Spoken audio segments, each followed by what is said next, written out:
And welcome to Thrift Shop Biography. This is the one about Kirk Douglas. Thank you for listening. Hello. Hello. So, you found in the charity shop, Thrift Shop, the autobiography of Kirk Douglas. I did. Called The Ragman's Son. And were you a fan of Kirk Douglas before you picked up this book? I'm really aware of him being a legend, and I know Spartacus. I've probably seen a few others, but not much more than that. Yeah. How about you?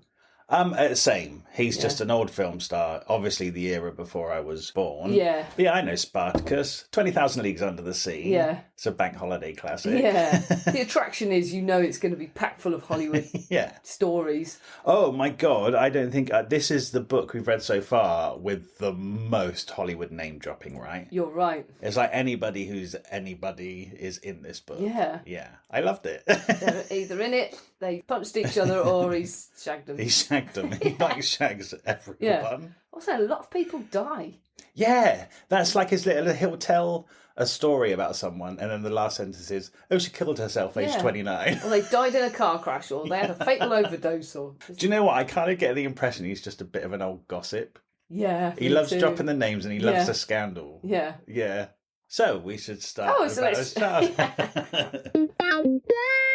So, his mum and dad were Russian Jewish immigrants, and they land in New York, right? Amsterdam, which is part of New York State. Yeah, in 1908. His dad was trying to avoid the army, and his mum was a peasant farmer from the Ukraine. Yeah, and she has no teeth. And she just came over because she thought the streets were paved with gold and you could make anything you want out of yourself.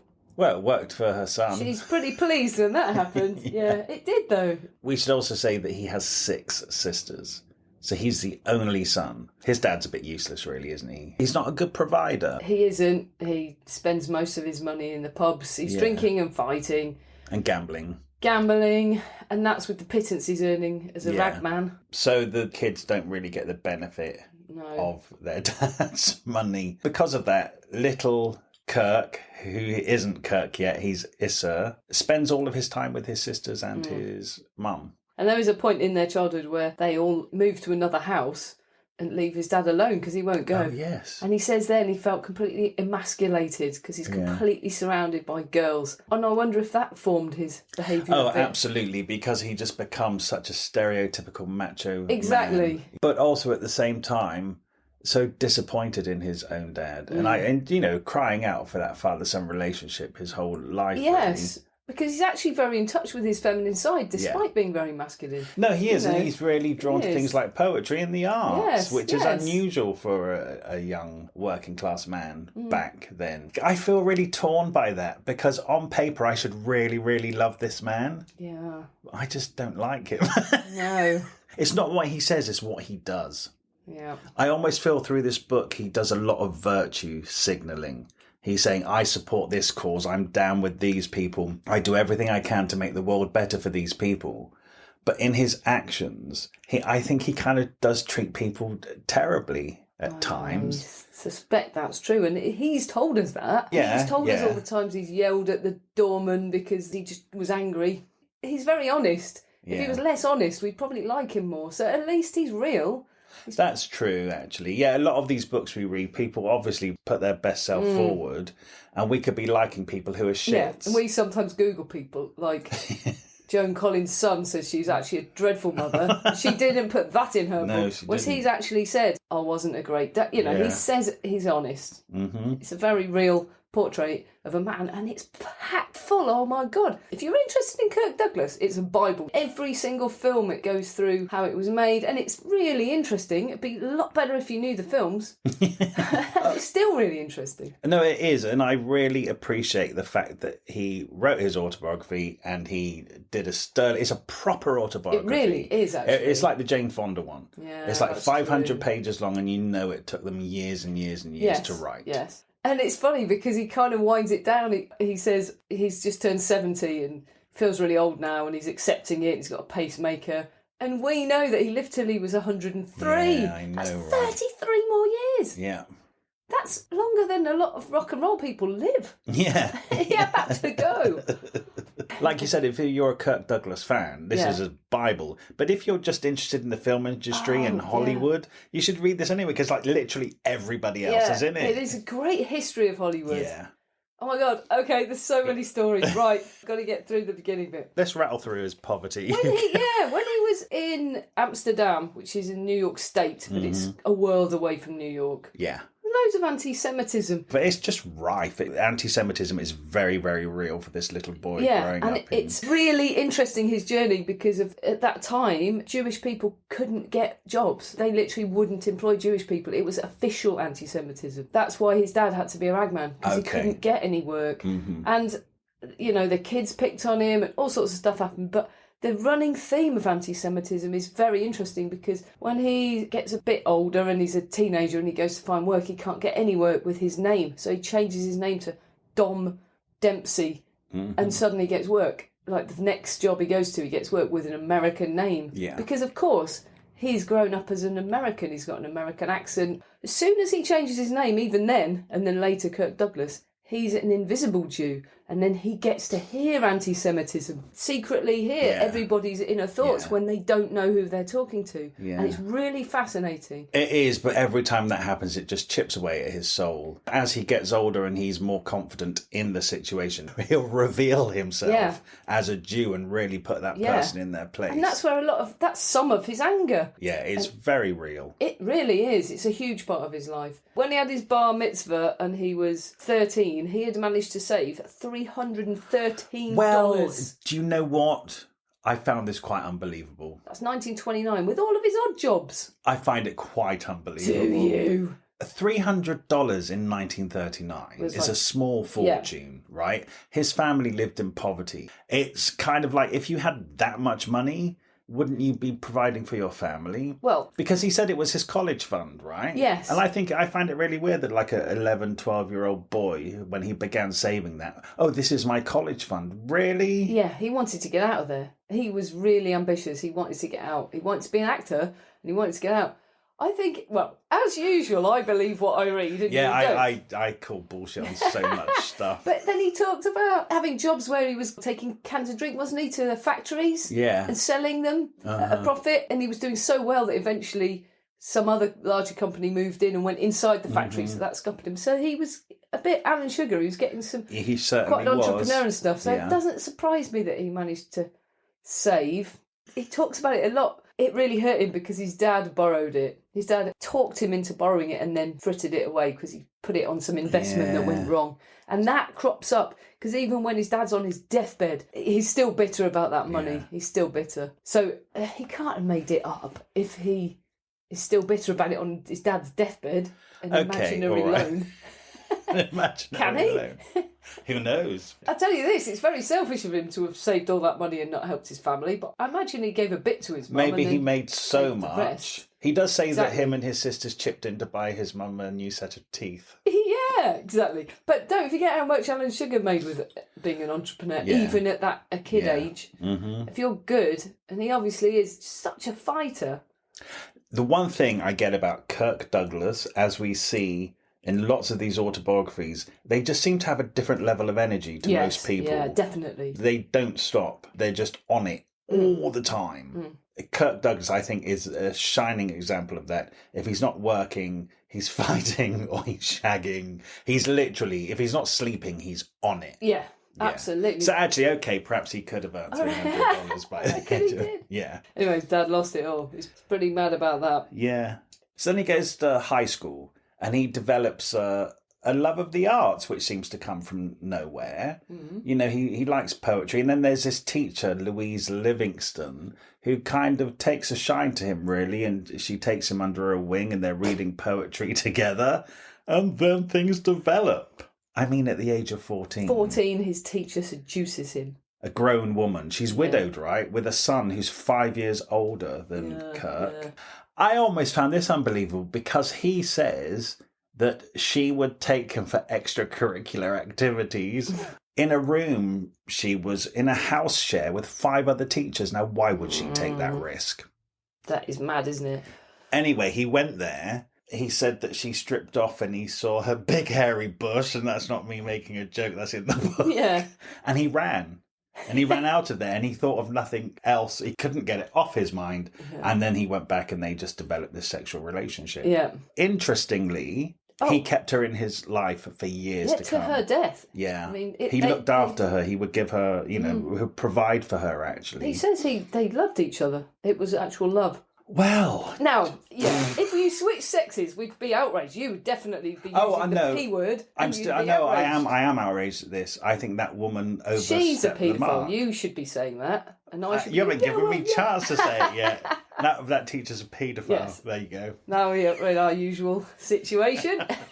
You want to defend her? I can't defend her because he was 14. But there's obviously something about the both of them because they stay. Well, we could talk about grooming. That's very true. Yeah. Anyway, didn't we make a decision in the last podcast not to talk about paedophiles? Yeah, let's move straight on. But that definitely shaped his life again. That's another.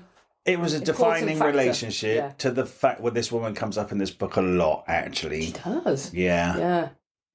Yeah. I love that little noise. It gets us out of lots of sticky moments. He's very much a man now. And his friend is going to college. Yes. And he says, go on, take a chance. Come with me. You might get in. I loved it. Because his friend, this is Pete, right? Who'd already been to college for a year and he was going back for his sophomore year. Kirk hadn't been to college yet. And his friend just said, just come with me and get into college, which seems absurd. But it's great, isn't it? Little Kirk hitched with him. They hitch on a fertiliser truck. So when he turns up at college, he smells of shit. And he goes into the dean's office and just kind of like pleads with him. And he says, how much money have you got? And he has something like $136, which is under half the tuition fees. Yeah. And the dean says to him, okay, I'll take a chance on you. We'll give you a college loan. You're at college now. I think he'd got some high scores. I think he'd worked hard at school and got some good grades. I bet Louise Livingston gave him a good reference. I bet he got an A star. Oh, by the way, this is a very strange comment from his mum. She was so happy that he went off to further education. When they embraced and he was leaving, she said, with a tear in her eye, a boy is a boy and a girl is shit. Yep. It's shocking, isn't it? Yeah, like she has 6 daughters and 1 son. And that just goes to show you how society and religion, the misogyny is just indoctrinated to the point where a mother with 6 daughters can say a boy is a boy but a girl is shit. It is shocking, actually. And I feel sorry for all of those 6 daughters. So if he's a bit misogynist, how can you blame him? That's what his mum told him, taught him. That's the environment he grew up in, right? Yeah. And the times. Yeah. Yeah. Okay, he graduated from college in 1939. He said he was really oblivious to all the war stuff because he was so focused on wanting to become an actor. He went to New York and he got a job in the Tamarack Playhouse where he got tiny parts in things, and that's where they all sat around and invented his name together. Oh, yeah. Mm-hmm. That sounds really good. He also, you know what, he was a gifted wrestler, right? His first theatrical appearance was being the stooge in the circus, where like the strong man from the circus would be on stage and say, right, anybody in the audience who can come and fight me. And little Kirk Douglas was the guy in the audience who jumped up and said, yeah, I'll fight you. And the audience go, ooh. And then he gets on stage, but obviously it's all a performance. That's the first thing he did on stage. He would get $10 every time he did it. So that's great payment. Yeah. Then he would get he was interested in theatre, so he'd hang out and be a stagehand. He might get a little bit part somewhere. He did quite a few things like that. He did loads of that sort of stuff, yeah. And then he ended up getting a scholarship for the American Academy of Dramatic Arts, which is kind of like RADA. I think RADA in Britain, Royal Academy, based itself on this place American itself, Academy. which I didn't realise. Found that out in this book. Yeah, I didn't know that I thought either. RADA was the original. They'd have you believe that. They would. Do you know what, the one thing about reading this book, he does talk about acting and the craft of acting a lot, and I totally get that he's a proper actor. It's really cool how he talks about being an actor, being immersed in the role, but then you've also got a part of your brain that's going, I've got to get to this point here, I've got to be in my light, I've got to pick up this prop, two sides of your brain working. Yeah. And the only time he says he properly lost himself in a part was when he was Van Gogh, which we will come to later. And then he completely lost himself in it. But he's on his way already, isn't he? Yeah. He's not far out of his studies. He's getting lots of little jobs here and there. I think a radio serial, little bit parts. Oh, he does what they call the summer stock. I imagine the English version of that would be rep. Weekly rep. That's exactly it. And he's going, what? Why are you giving me these small parts? I want the leads. So then he gets the lead and he's like, oh, Jesus, I've got to play this big part and then learn all these lines for next week. Why did I ask for the lead? Hey, it's a good way of learning. Brilliant. Right? It always sets people up for life. Yeah. We don't have that anymore over here, do we? I don't think we do. I wonder if it still goes on in America. Yeah, it's still a real lost art, I think, weekly rep. So then he goes, he's auditioning all over the place, isn't he, in New York? And then he goes up for the part of a singing telegram boy. And he just goes in, he doesn't really know what he's going to do. And he just says he walks on stage, he sings at the top of his voice, and then he gets a role. Do you know what? He really grabs that opportunity and runs with it, right? Yeah. So he's just on stage, I don't know, for 20 seconds a night being the telegram boy, but he's also being assistant stage manager. The guy is called Guthrie McClintock. I think he's a producer, and he almost becomes his PA. If Guthrie wants anything, then little Kirk Douglas will get it for him. And he just kind of makes himself indispensable. He's quite clever, actually. He's got this tiny part, and he goes in and he becomes a big part of the company. Yeah, I think that's a real insight as to how that guy operates. He's not a background type, is he? Yeah. Any opportunity he gets, even when he's a walk-on, he manages to be the main picture in the New York Times or whatever. Yeah. So he makes the most of every opportunity. But then the war intercedes. Then the war happens. And because of his Jewish past, it's Pearl Harbor, which brought the Americans into the war. He's 25, and because of his Jewish ancestry, he's pretty damn angry with those Nazis, and he needs to fight them. Yeah. He has to. So he's away and joins the Navy. Yeah, because they wouldn't let him be a pilot because he was too rational.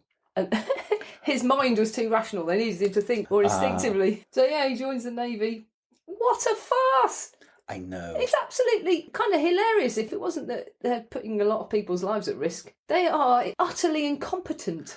Well, do you know what? We kind of found that out in the Roald Dahl book. Yeah. Yeah, it's like nobody really knew what they were doing. How the hell did we win that war? Well, I kind of imagine, like war, you can train. Yeah, and you're right. They're making it up as they go along, aren't they? Because you can't prepare for a random war that you didn't see coming as such. Also, you need such a high body count. You need thousands of people to fight the war. Yeah. That actually you're getting in civilians who aren't trained, actually, and you're having to train them very quickly. Yeah. Oh, he's married at this point to Diana Dill. Oh, Diana Dill, yes. Who was at drama school with him. Yeah. Who's a Bermudian. They married before the war, yeah. Just before he goes off to war, they married, don't they? Sure? Or is he on leave? He's on leave. He's on leave because he's in the Navy and he shows people a picture of her on the front cover of Time magazine or something. He goes, I know her. And they go, no, you don't. He says, I do, and I'm going to marry her. And then he does. Anyway, at some point, she's waving him off. She sounds like such a laugh, actually. Yeah, she really does. Good person. She's waving him off at this big celebratory send-off. The boys go off to war.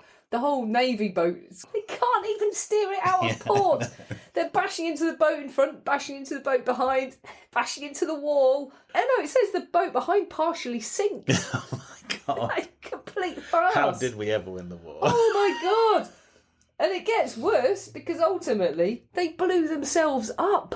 It's complicated, but they think they've seen a submarine. And they give the orders, fire this thing at the submarine. The order comes through and it... Anyway, they blow themselves up. I mean, they all get thrown around and he breaks a couple of ribs because they blow themselves up. So he gets taken out of the war because of that. Oh, and then he finds out when he's in the hospital, because obviously you're at war and the mail doesn't come every day. When he's in hospital, he gets a bunch of letters from Diana that haven't reached him. And she says, oh, the baby's due. So he's like, what, the baby? He didn't even know she was pregnant until he read her letters. Oh, that's exactly the same as the letters my granddad got from my gran. Really? All during the war announcing the next little kid born. Oh, wow. Yeah. That's how they found out. Yeah. Wow, it's amazing, isn't it? Yeah. So he's discharged from the Navy, and then it turns out that Diana's sister married one of the heirs of Johnson & Johnson, so she's living in a massive 60-room castle in New York State. And they get a wing. Yeah. Yeah, because he said they were driving along and she said, this is where my sister's property begins. And he laughed. Yeah, he laughed. Because they're still in the middle of the countryside.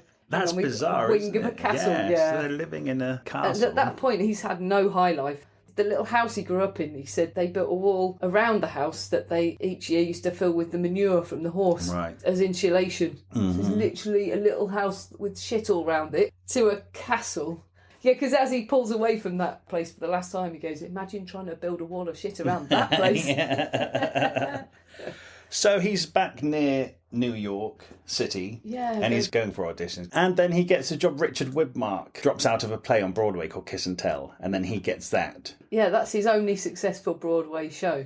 Yeah. Even though he didn't originate the part. And then, so he's working in New York City during the evening. Of course, it's such a massive trek back to the castle at night, and he gets in at about 1 o'clock in the morning.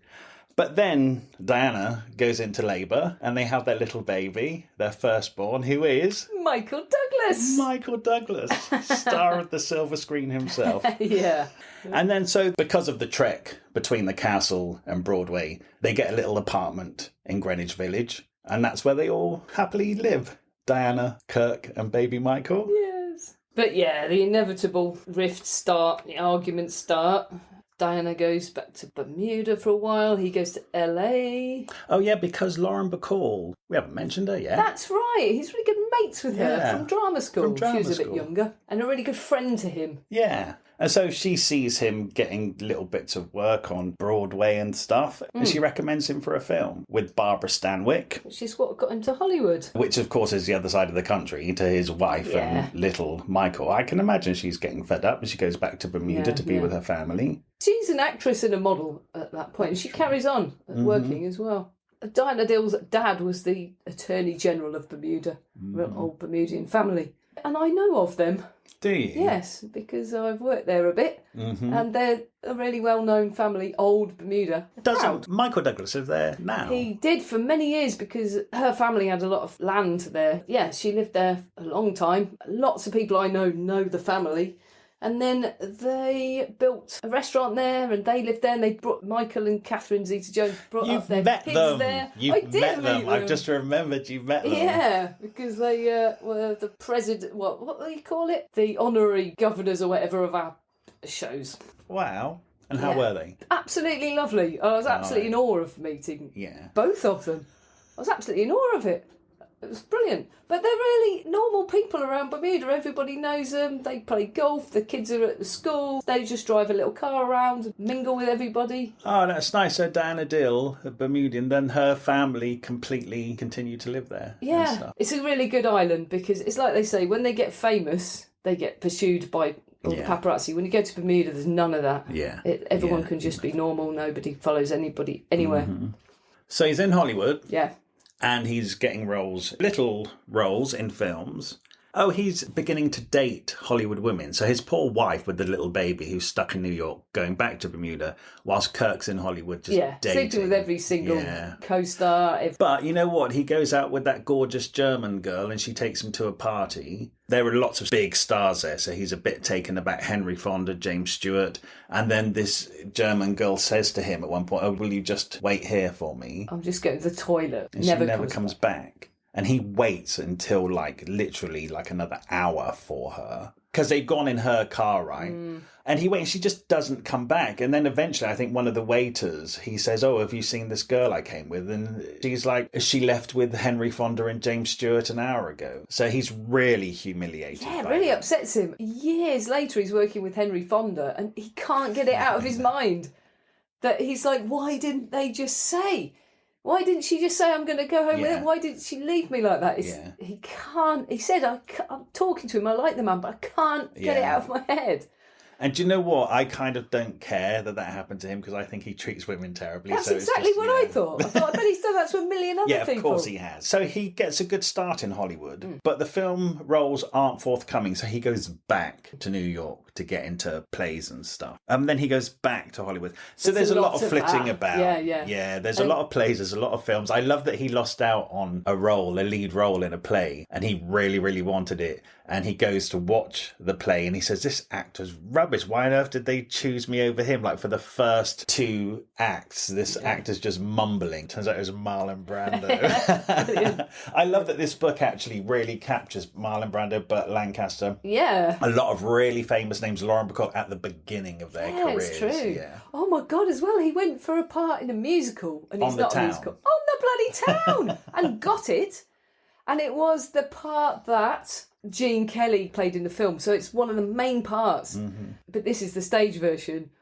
With all those legends, Bernstein, everybody. He's obviously just not a musicals actor, all singing or dancing. So he basically psychosomatically made himself so ill he lost his voice. And the second they recast him, his voice came back the next day. Wow. It was psychosomatic, freaked him out. Yeah. So then he's back in Hollywood, and he's actually getting to the point where he's getting offered lots of smaller roles and stuff now, where he's actually got the luxury of choosing his roles now. His agent's quite annoyed with him because he gets offered 2 films at the same time. One's got a really good pay packet attached. Of course, that's the one the agent wants him to have. But he decides to go with the one for less money, and it's called Champion, and it's about a boxer. And it's kind of the one film that just begins to cement his reputation. Oh, it really makes him... It becomes a star. Yeah, he gets nominated for an Oscar. Yeah. And of course, he's done a lot of wrestling, and they didn't expect him to do all his own boxing, but he insisted on it and did a lot of training for it. This is something he does for every film. Yeah. He works so hard on every single part he gets. Yeah. Whatever it takes. Learning French. He learned French for a film. He'll do anything. He'll learn trapeze. He learned trapeze. Yes, he did, yeah. And he learned how to jump onto a horse in 25 different ways. Yeah, even if he had to use a trampoline, just because he wanted to upstage John Wayne. But yeah, I mean, he learned running across the oars with Vikings. He just... Oh, yeah. Yeah. Yeah, I can imagine loads of disgruntled stuntmen, actually, who were brought on to be Kirk Douglas's stunt double. Yeah. They don't get to do anything because Kirk Douglas is doing it all himself. Exactly. But that's his energy, though, isn't it? Yeah, but also determination. He's, I want to be the best at it. Yeah. I'll show you. Mm-hmm. Pat on the back he never got from his dad, he wants to get from everyone else. It drives him on. There is a certain macho-ness to him which he keeps having to prove time and time again, and doing his own stunts is very much part of that, absolutely. Right? Near the end when he says he's in the film Tough Guys with Burt Lancaster, and they're obviously older men who used to be tough. He actually has to run across the roof of a train, and he said, I have no problem with this, I've done it loads of times. The only problem was the insurance wouldn't cover it. So the director ends up saying, I'll cover it myself, because he's insisting on doing it. He goes, I don't see what the problem is. I'm only 69. Like, he never stops being Kirk Douglas, does he? No. So now his star has hit, right? Yeah. And the name is known in Hollywood. So he gets to date a string of famous ladies, one of which is Joan Crawford. Yeah, that is so weird. They went out for one date. And when they get home to her house, she has sex with him on the doormat. They shut the door. They don't get beyond the doormat. And her children are upstairs, he writes, strapped into their beds. Oh, my God. She goes upstairs and shows the children neatly strapped into their beds. And he said it was clinical and weird. And he got the hell out of there. Got the hell out of there after he's had sex with her on the doormat. That's... Because obviously we've read Mommy Dearest. Yeah, that just confirms everything we suspected that her daughter said about. Because we did a podcast about Mommy Dearest, and I was kind of like, skeptical. I'm not sure that all of this is true, actually, strapping her children into beds. And then I read this book, and Kirk Douglas is like, Joan Crawford strapped her children. Oh, my God. And this clinical sex thing that she does, it's all there. Well, she's a nut. I think she is. Really? And then at some point he's sick. He gets ill, and Marlene Dietrich, he says, she loves a sick person. She always likes to nurse people and bring them chicken soup. She really looked after him. Yes, comfort Yeah. sex. And when he gets better, she's not so interested. She likes being Invalids. mother. It's really strange. It is very strange. It's all sorts of stories like this. Honestly, loads of them. yeah, people should read this book. If they like a good Hollywood story, they should read this book. So at this point, he's got a deal with Warner Brothers. He's doing loads and loads of films. We could name them all, but there's literally too many. So he's done The Bad and the Beautiful, and he gets another Oscar nomination. So his career is going really well. He's very much part of Hollywood at this point, right? Oh, then he meets Pierre. Yeah. So the career's going really well, and then he does this film where he plays a trapeze artist, which you just said, and he's learning. He's actually doing the trapeze himself. It's amazing, isn't it? And his co-star is a 19-year-old Italian girl called Pia Angeli. Is that how sounds you say about it? right. And she's beautiful. Absolutely beautiful, virginal. And he actually said this is... Because we always say, what is this appeal of these young girls? What do we know? It's obvious, really. He actually says... I could get this young virginal girl and I could mould her to be the woman of my dreams. So that's it in a nutshell, isn't it? That's why people want... Yeah, he actually says that. Yeah, he actually uses the word Pygmalion as well a couple times in this book. Yes, absolutely, yeah. So it's weird because he's shagging Joan Crawford, Marlene Dietrich, these it's a different woman every night, statuesque women who are very self-assured and women in their own right. But he also loves the idea of getting a really young girl. Yeah, because those women are just one-nighters, and he says it's making him depressed and very lonely, meaningless. Oh, boo-hoo. Well, he's just being honest. He can have different women every night because he's a star now, but it's not fulfilling. What we haven't said is that he's divorced Diana at this point. True. So he is a free agent to go out and seduce young women. And I think he was doing anyway. He wasn't divorced. That's the truth, isn't it? Yeah. I think he said that Pierre, even though she's 19, was she playing a 14-year-old in the film? Oh dear. He never got to be alone with her. Her mother was always there, someone was always there. She had a very domineering stage mother who chaperoned her everywhere. Yeah. Pierre really gave him the runaround, actually, which is why I think he became low-key obsessed with her, right? And he would travel to different countries to just be in the same country as she was. Whenever he got there, she wasn't there. She'd gone on somewhere else. She'd gone on somewhere else. He hadn't got the notification of where she was at. Good for her, really, playing him around. And she's only a young girl. When he went to visit her somewhere, in her hotel room, he was very pleased to see. She had lots of pictures of him around the mirror. But her sister told him years later, an hour before he got there, she'd had pictures of a different actor around the mirror and she switched them in. She was a player. She really was. But interestingly, when they fight, because they got engaged, right? Even though they'd never slept together, they got engaged. And this went on for a couple of years. Yeah. But he said then eventually, when they were in a hotel room and they finally had the chance to be together, he said there was no spark. Yeah. So actually, the attraction was in the unavailability. Yeah, it was a fantasy. Yeah. And he's really daft because he'd met the love of his life, Anne. Anne, yeah. Who was an amazing woman. And all the time in their first year or more of their relationship, he was going, yeah, but I'm still going to marry Pierre. Yeah. I'm still really in love with her. So he kept Anne hanging on for ages as a sort of side woman. Yeah, I love Anne. When she comes into it, she's different to all the other women, actually. She's very career-driven. She's very independent. Yeah, she really is. So Kirk liked Anne, right? They did develop a sexual relationship, even though he was engaged to Pierre. Oh, yeah, I don't think Anne took Pierre too seriously because they never really hooked up. She was always in a different country. Yeah, and she turned him down a lot, which is what made him interested.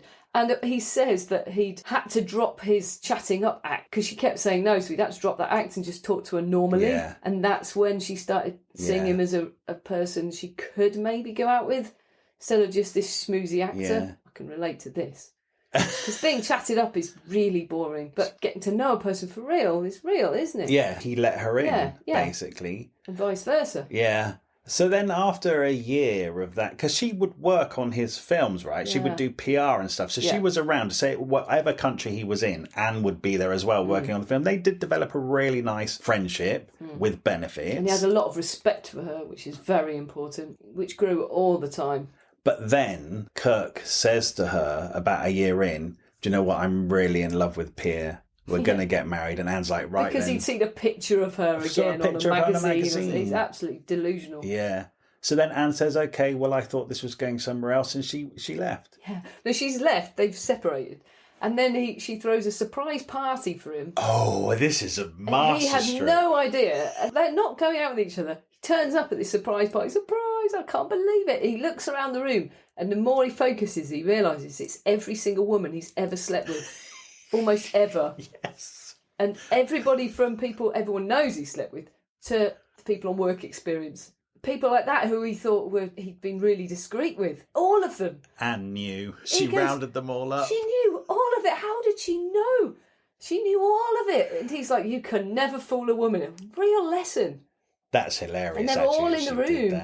Really awkward. What a kind of awful birthday party. That was Anne's parting shot. Yeah. And then she left. Yes. Yeah. Genius. That's when Kirk went back to Pier. They got together and they realised there was nothing there. Nothing there. So he went back with his tail between his legs to Anne. Yeah. He knew Anne had gone skiing, so he went skiing and he, like anything, he'd never skied before, becomes a master skier. Yeah. Don't speak French, becomes fluent in 2 months.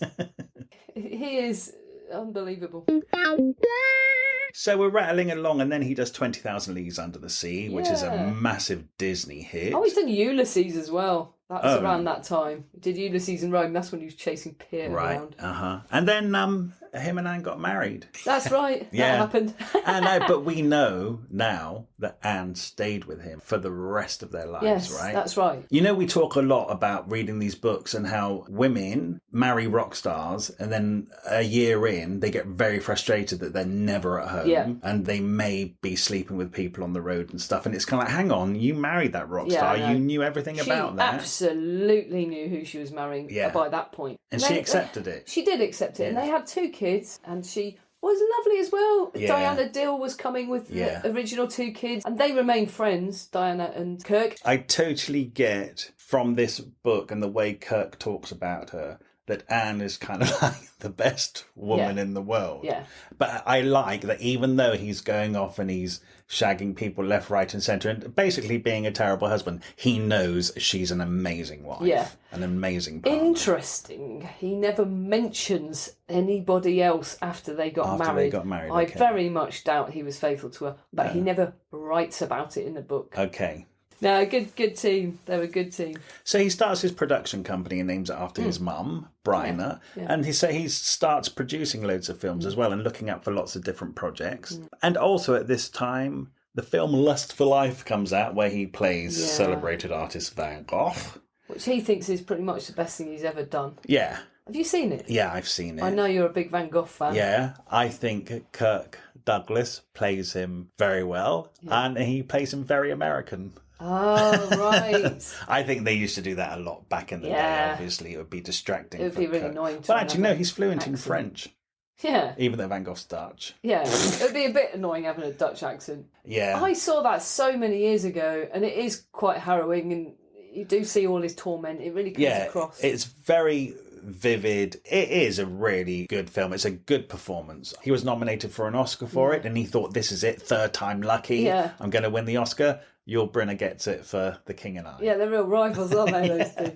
But also, they filmed it in all the actual places. Yeah. And it's long enough ago that there would have been more unchanged. Mm-hmm. And he's actually finds himself in Van Gogh's bedroom, in the institution where they put him, in the same fields where he painted. So he really got inside his head. Yeah. So if that's ever going to come across in a film, it's got to be that film, hasn't it? To really capture him. He said that he would often reach up to his ear to make sure it was still there. He was so in the part.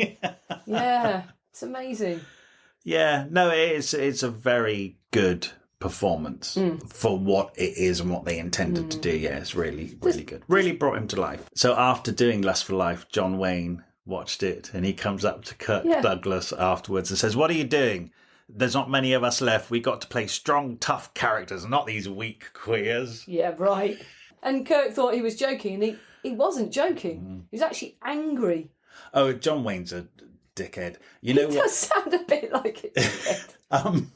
Twitter tried to cancel him a couple of years ago because of like this interview he did with the Playboy in 1973. It's like, it's okay, he's been dead a long time. Yeah. You don't have to cancel him now. Well, he was just quite bigoted. He was a very right wing, and you know, his real name was Marion, so I guess he had you know, trouble with his masculinity. Dear me. Yeah. Okay, well that explains everything. I'll let him off. Also, what's really apparent in this book is the ego of those big male actors at that time, to the point where there'd be a director in place, obviously, but then quite often these big stars like John Wayne would say to the director, "No, that's not happening, we're doing it this way." Power over the director a lot of the time. And then, of course, Kirk Douglas is his own company, so he's bringing in the directors. Like he brings in Stanley Kubrick, who was only 28, but he just feels like he's going to be good. But then, then they have power over. It's a real mess. There isn't a real hierarchy where this person's in charge and you shut up like there is in the theatre. It's a real mess of egos, isn't it?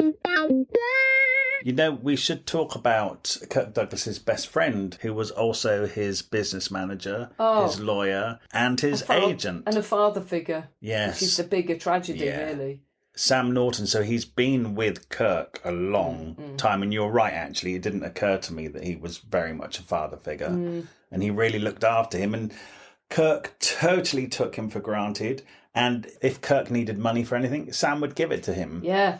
He didn't operate his own bank account and stuff. And it wasn't until Anne, good old level-headed, business-orientated, independent Anne, said to Kirk one day, "How much money have you got?" And Kirk didn't know. And so he said to Sam, "How much money have I got?" And he said, "You're a millionaire." So he says to Anne, "Oh, I'm a millionaire." And Anne says, "What do you know about your finances?" Oh, Sam takes care of it. I totally trust him. And Anne gets very suspicious to the point where Kirk's embarrassed that he has to go to Sam and say, "Anne wants to have a look at the books and stuff."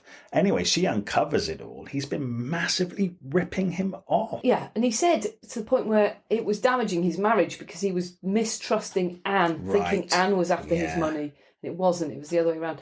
He said that the bank was empty. Not only did he have no money at all, but he had tons of debt.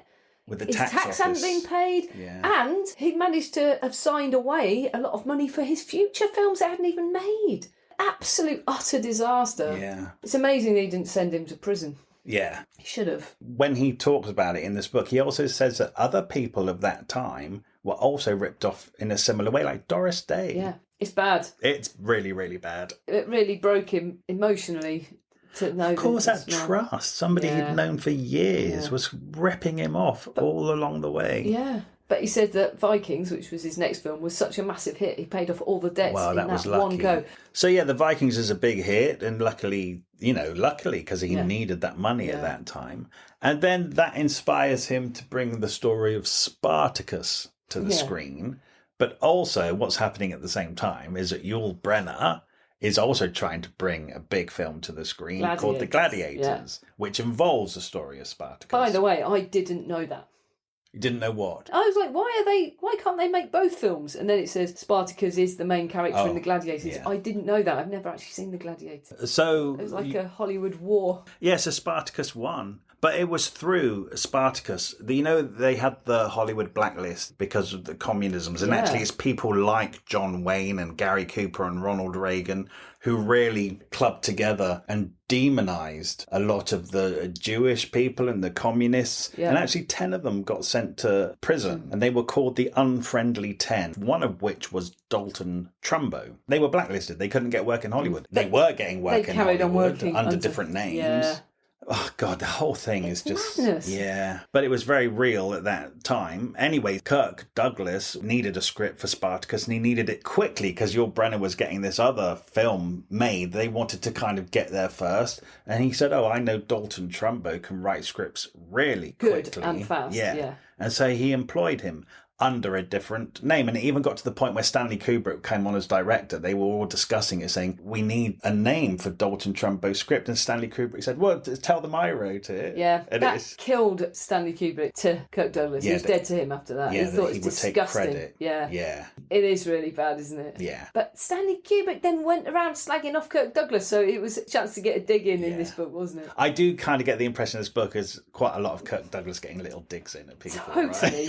Yeah, he totally is. It's brilliant. Yeah. So then when Spartacus is ready to come out, he makes a decision that, no, we're going to use Dalton Trumbo's name. We're going to let everybody know that he... Even though it's like potential suicide because you can get blacklisted, your film could get not distributed, all of that. He did actually say the year before Dalton Trumbo had won an Oscar under a different name. Yeah. I forget the other name, but they actually said, he couldn't be here tonight. Yeah, and he said it was just a joke because everyone it's farce. knew. Everyone it's knew. Absolute farce. So I think at that point he was in a position where he thought most people aren't going to care at this point. I don't know. It sounds like he took a big... Well, he paints it like he took a really big risk. Yeah.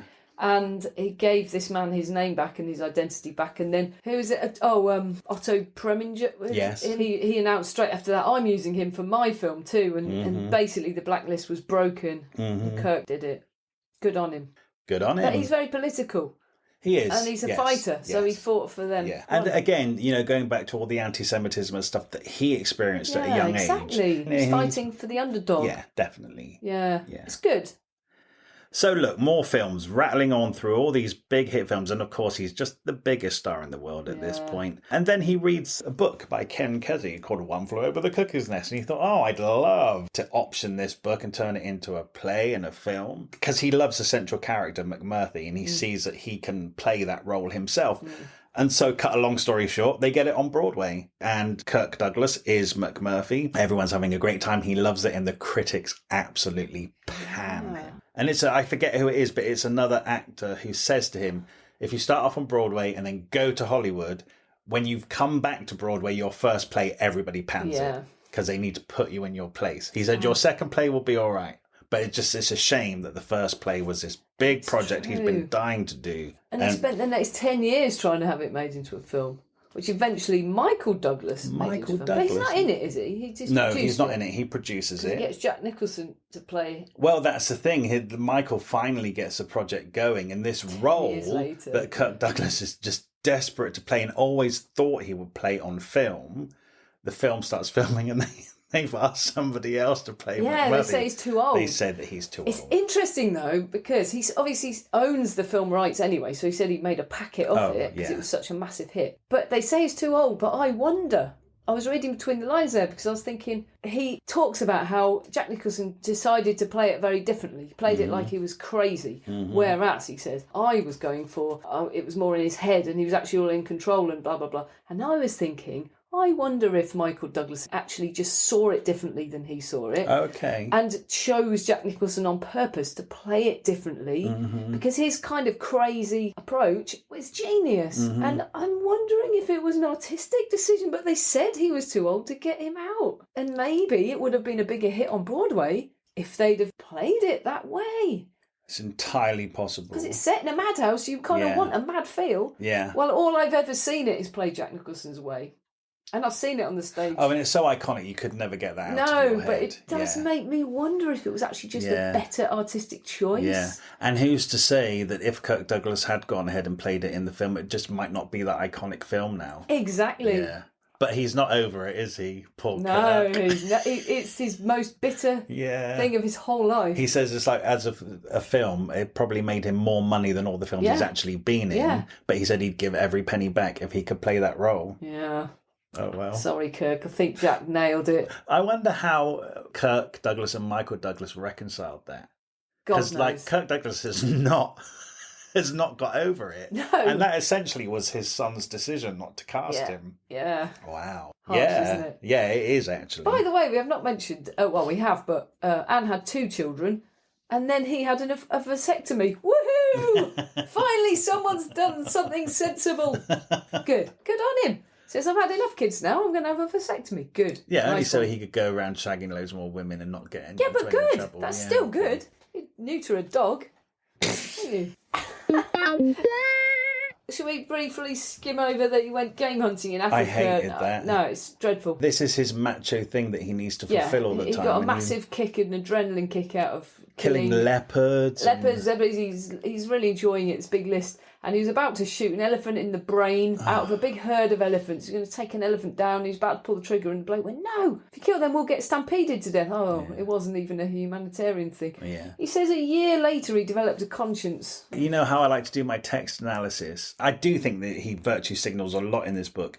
Back when he's filming one of the earlier Westerns, he said they needed a horse to stumble and collapse. And actually they drugged that horse and they made it very ill and they completely abused it. And Kirk Douglas talks about how much he hated seeing that animal suffer. Oh, that's only because he grew up with a horse, so he loves horses, because he knows them. He doesn't know zebras, elephants. Yeah. So I find it weird that that moment in time was so into animal welfare, but then he thought nothing of going on safari and literally killing some of the greatest creatures on earth. And he talks about wanting to get a coat for Anne made out of leopard skin, because that was a really macho thing to do. But then he found out that you'd need 5 leopards, so he paid for them, blah, blah, blah. And then he put the one he shot on his floor, and he put the heads of everything he shot around his house. I was like, oh no, Kirk. I do find sometimes that in his head he has these lofty ideas about being a humanitarian, a feminist animal rights activist, because I think that's what he feels is a good, powerful man, what he should be doing, and that's how he wants to be remembered. So he's writing in his autobiography, but then in his actions he does The other opposite. things. Like, he's just feminist, but after he shagged all of them. I know. Do you know? Because he says, Hollywood is so damaging, all these women that kill themselves, suicide. I'm like, do you know how much you're a part of this? Because you went and had a different woman every night, Do you know how some of them might have been passed around enough that they're now suicidal? Yeah. It's just so weird as well. Like, he's even documenting in this book, even like when he went to the pyramids and he's being shown around by this guide. Oh, she showed me all of the phallus symbols that people worshipped. Oh, when we got to the top of the pyramid, she turned into a worshipper. Yeah. It's just like... Why are you telling us literally about every sexual conquest you've ever had? But he says at one point, he actually says, I think about those women, I think, did I use them or did they use me? I think it's a power imbalance. Anyway, we've discussed it in previous podcasts. We have. Yeah, I think that Kirk Douglas thinks he's a much greater man than he actually is. I think he's much more flawed than he thinks he is. You're going to say, no, he knows how flawed he is. No, I think you're right. Amazingly. It's because he's always trying to prove something. It's all about trying to prove something.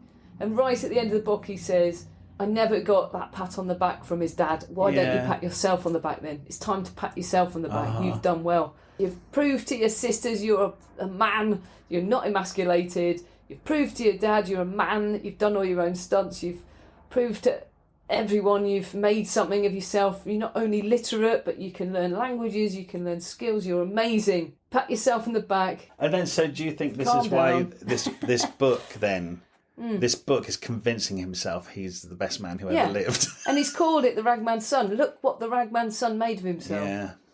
Do you know what? There's so much we have. I've just realised we're kind of coming to the end of this now. Yeah. And I have 100 different things in my head now that we haven't talked about because there's so much in this book. Packed. Like the time that Anne said to him, don't go on Mike Todd's plane, because Kirk really wanted to go on a little boys' trip with Mike Todd. Mike Todd was married to Elizabeth Taylor. Yeah, in fact, Elizabeth Taylor was supposed to be going as well, but she didn't go because she had a cold. Wow. So he was going to go, and Anne kicked off. You can't go. It's dangerous. Do not go. If you want to join him, you get a proper plane and meet him there. She went on and on and on, and they argued. And eventually went, all right, yeah. I won't go. And then that plane crashed, killing everyone on board. Wow. Yeah. Thanks to Anne. And good job that Elizabeth Taylor got the sniffles. Quite right. Yeah. You never know. Yeah. Anyway, you're right. There's absolutely tons of... And to think that man had 33 more years left in him. After this book. Oh, what we haven't talked about is he became an ambassador for America, right? They went to the Olympics. He's used every bit of his life, actually. Right. Even when he's not acting and producing. With presidents, friends with the Kennedys, he was friends with Ronald Reagan when he was still an actor. Yeah. He was like, it's so weird when your friend becomes president. And completely politically opposed. Yeah, and they're still friends. And he likes dancing with Nancy. He likes that, yeah. So, I mean, he's lived a big old Hollywood life, which is extraordinary when you think about his very humble beginnings. Yeah.